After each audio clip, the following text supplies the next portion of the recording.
ప్రమద్వరను పాము కాటువేయగా ఒక దేవదూత వచ్చి రూరుడితో పలకగా తన ఆయుర్దాయం నుండి సగం ఇచ్చి ప్రమద్వరను బ్రతికించుకుంటాడు రూరుడు. తర్వాత ఆమెను వివాహం కూడా చేసుకుంటాడు. కానీ రూరుడికి పాముల మీద కోపం పోలేదు.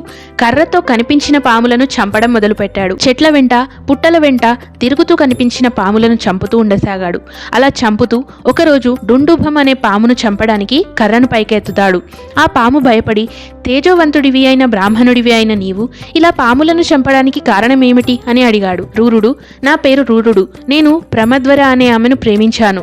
నేను ప్రాణప్రదంగా ప్రేమించిన ప్రమద్వరను ఒక పాము కాటు వేసింది.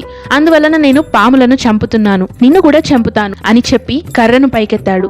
వెంటనే ఆ పాము ఒక మునిగా మారి రూరుడి ముందు నిలిచింది. రూరుడు ఆ పామును చూసి, ఇదేమిటి, పాముగా ఉన్న నీవు మనిషిగా మారడానికి కారణమేమిటి అని అడుగుతాడు.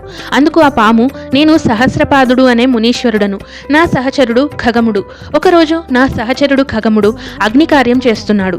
ఆ సమయంలో నేను అతడి మీద పరిహాసంగా గడ్డితో చేసిన పాముని వేశాను. అతడు నాపై కోపించి నన్ను విషం లేని పాముగా పడి ఉండమని శపించాడు. నేను అతడిని పరిహాసానికి చేసిన పనికి నన్ను ఇలా శపిస్తావా, నన్ను క్షమించలేవా అని ప్రార్థించాను. నా ప్రార్థన మన్నించి, ఖగముడు, మిత్రమా, నా మాట జరిగి తీరుతుంది. అయినా నీవు పాముగా పడి ఉన్న తరుణంలో రూరుడు అనే భృగువంశ సంజాతుడు వస్తాడు. అతడిని చూడగానే నీకు నీ రూపం వస్తుంది అని చెప్పాడు. అయ్యా, మీరు బ్రాహ్మణులు, దయాగుణం కలవారు. పూర్వం నీ తండ్రి శిష్యుడైన ఆస్తికుడు కద్రువ శాప కారణంగా సర్పయాగంలో ఆహుతి అవుతున్న పాములను కాపాడాడు. నీవు కూడా పాములను చంపడం ఆపలేవా అన్నాడు. రూరుడు పాములను చంపడం ఆపివేశాడు. ఈ కథను వింటున్న శౌనకాది మునులు, తల్లే కొడుకులకు శాపం ఇవ్వడం ఏమిటి, మాకు సవిస్తరంగా చెప్పండి అని సూతుడిని కోరగా సూతుడు ఇలా చెప్పసాగాడు. సూతుడు శౌనకాది మునులకు ఏం చెప్పాడో తర్వాత భాగంలో తెలుసుకుందాం.